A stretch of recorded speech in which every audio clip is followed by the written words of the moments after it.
Nothing is back with a new smartphone. This time, it's budget friendly, packs a punch, and actually, it's surprisingly really good. Let's talk about it. But before we talk about it though, we are on the road to 100,000 subscribers. So if you haven't subscribed yet, please do subscribe, smash the like button, share this video, and we shall get on with the rest of the video. Let's go. So the Nothing Phone 2A takes all the design DNA that you know of Nothing Phone in general. So Nothing Phone 2, Nothing Phone 1, you will see similar sort of design all around it. So for example, you have the Glyph interface still on the back, which works really well. I'll talk about that in a second. But this time we get this eyes on the back for the camera. And it's quite interesting. It's got this like pillow effect on it as well. So it kind of bulges out a little bit. And it's kind of interesting the way that they've designed it. At the end of the day, this is not the part of the phone that you look at all the time. So in my head, I was like, it looks good. Sometimes I look at it, I'm like, maybe it's too chunky. But anyway, it looks good. It looks good. It's dual camera set system there. So we have 50 megapixel ultra wide, 50 megapixel main camera sensor. And again, like I said, you got the Glyph interface. You got that little red little square on the back as well. It looks really good. You've got volume rocker on the side, on the left, and then on the right, we've got the power button on there as well. This supports fingerprint sensor, so you can log in using the fingerprint. We've got USB-C ports on the bottom with a speaker grill. SIM card slots is there as well. It's got this nice stealth look to it in general, which looks really good. I've been taking photos on this as well, and the photos is actually surprising, apart from one thing, which we'll talk about as well.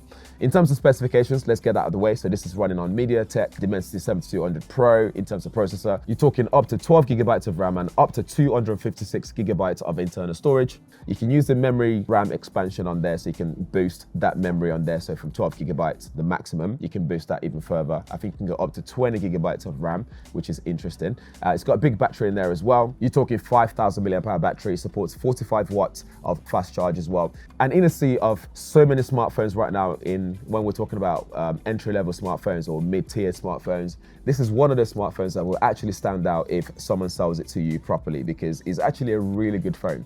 We're talking about the brightness on the screen. This gives you around 1,300 nits of peak brightness. So it's really bright as well. When it comes to the price point, you can get brighter smartphones out there like the Honor, Samsungs, etc. But it's a flagship. This is not a flagship device, so you'll be getting those kind of level of brightness on the screen. But 1,300 nits peak brightness is pretty good. You got HDR display, and it's just really nice and sharp. The display itself is 6.7-inch flexible AMOLED. You have Corning Gorilla Glass 5 and 1084 by 2412 pixel with 391 ppi, 10 bits as well, so you get plenty of colors on the screen. So it's nice and sharp, colorful. And when it comes to the hertz refresh rate, for those who likes it, you're talking 30 hertz up to 120 hertz refresh rate. You have 240 hertz touch sampling rate. So when it comes to gaming, it's very responsive, very good. Back to the camera setup, we're looking at 50 megapixel f1.88 sensor for the main camera, and it has optical image stabilization and electrical image stabilization as well with autofocus. Then we get a second 50 megapixel f2.2 ultra wide angle camera with 114 degrees field of view, and the front facing camera is 32 megapixel f2.2, and on the main camera you can record videos at 4K at up to 30 frames per second. You can go as low as 1080p at 120 frames per second for slow motion videos. There's also Ultra XDR photo available, which means it takes a bunch of raw photos all together, mashes it together to get a really good quality photo. But the software is running on Nothing OS 2.5 that's powered by Android 14. So here we are. So in the true Nothing fashion, you can see the interface there still looks very familiar. So if you've used one of these before, it's pretty much what you'd get on any Nothing user interface. But if you're new to this is how it looks. It's very clean. There's no bloatware or anything like that. All the apps that you see on here are the standard Android apps and some of the apps that I've downloaded to the phone to make sure that I can test it accordingly and all that kind of stuff. So we can see there, it's just nice and simple, very minimalist. You can also use a standard Android user interface as well, but now the fact that you get this phone, you have to use that Nothing user interface because it just makes sense. So if we go inside settings, we can see what we have here. So we scroll all the way down, you get all the usual settings that you normally get, but let's start with about phone. So you can see everything you need to know about your phone. So like the operating system, the camera setup, the storage, the RAM, the battery, etc. So if you really want to find out about everything to do with your phone, it tells you everything you need to know just there. Back to the settings, there are a couple of things that I wanted to show you guys here. So if we go first into display settings, we can see what's available here in terms of the refresh rate. So we have HDR display that you can turn on or off if you need to do so. We go back into the display refresh rate. So we have dynamic settings, you have the high, so you can go all the way to 120 hertz. And you got standard, which drops it down to 60 hertz But what it don't tell you here is it actually drops all the way down to 30 Hertz, for example. So when it needs to do so, it will drop all the way down to save battery life, which is not a bad idea at all. By the way, this has also got a screen protector pre-installed. So if you see any scratches on camera on this, that's the screen protector, not the actual phone. So just something to bear in mind. Got night light, etc., auto rotate, all the usual display settings are all in there for you if you need to change anything at all. Next thing is the Glyph interface. So a couple of things that are new here. So we have 26 individually addressable zones. We have 10 new ringtones as well and notification sounds available. We have Glyph timer. You have all the notification settings available, Glyph composer, Glyph torch, etc. So again, if you've used a Nothing phone before, you'll be used to seeing all this kind of stuff. But if you haven't before, this is all the kind of stuff that you can do. So like music visualization, on the lights on the back, bedtime schedule, composer, so you can compose new ringtones. You've got Glyph timer there, flip to Glyph as well. Glyph lighting, you can turn it off completely. If it's something that you don't really want, you can change it completely. And then you can change the brightness level here. So if we just tap that to make it a bit brighter, all the way to the top.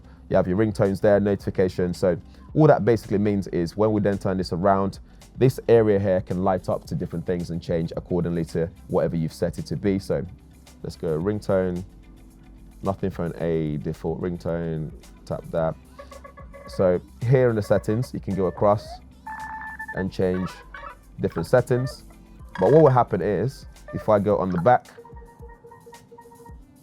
you can see the light changing accordingly as well. So you can see all the settings changing, the patterns changing as well. So it just makes it a bit more fun. So if you're gonna be having this phone compared to other smartphones on the market, this just makes it a bit more fun to have, and people will ask questions about what that is. So that's pretty interesting. Into camera settings, see what's available. We have ultra wide angle camera, 1x and 2x zoom as well. We have portrait mode, video, slow-mo. In video, you can change your resolution here as well and frame rate. So you can have 4K at up to 30 frames per second.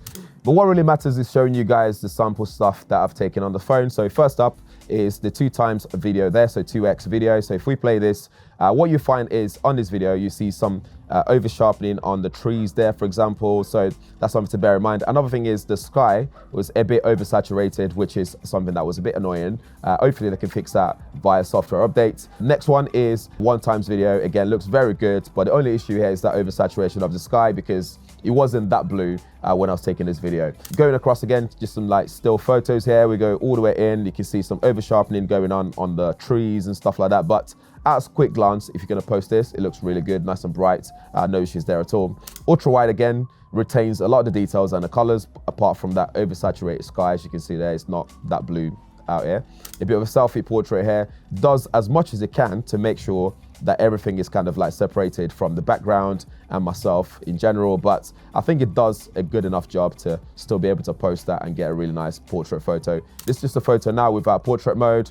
You can still see everything nice and sharp, everything's in detail with that 32 megapixel front facing camera. And then just some more photos for you guys to have a look at and just tell me what you think in the comments below. What do you think of the photos? You can see there, at low light, it does a really good job at capturing the video there. The colors are good and the highlights are not too overblown as well. So that's a really good job there. Well done, Nothing. And then we look at photos for low light situation. Again, the highlights are really good here. Things are nice and bright and sharp as well. You can, zoom in and still be able to post a photo of this once you zoom in as well. We keep going and you see some more photos here. Again, let me know what you think in the comments below of this low light photos, and I think it does a good job. Although sometimes the color goes off a little bit, so you can see here, the color's a bit off compared to the previous photo. So in terms of the white balance, it needs some work, but generally, if you're gonna be posting this, it looks good. And this is me just attempting to zoom all the way in to see what it does. And you probably won't be able to post that one, but it's still all right. It's not the worst I've seen. And then look at the square as well. It just looks really good. Look at the colors on the trucks. The green on there looks good as well. So if we zoom in, you can still see the people and it looks really nice as well. And the optical image stabilization in conjunction with the EIS works really well here to make sure that the shots don't come out blurry. Is Ben, lover of tech. Look at him there. All the text on this hoodie looks really good as well. Look at his face. Nice colors. So bravo there, Nothing. As for pricing, you get all that in a package that will cost you a maximum of £349 and the lowest of £319. So the £319 gives you the 8 GB of RAM with 128 GB of storage, £349 will get you 12 gigabytes of RAM and 256 gigabytes of internal storage. When we compare to what was launched before in terms of pricing, the phone 1 was launched at £399 and phone 2 was launched at £499. So the pricing honestly is ridiculous for what you get with this. So it's a bit of a steal.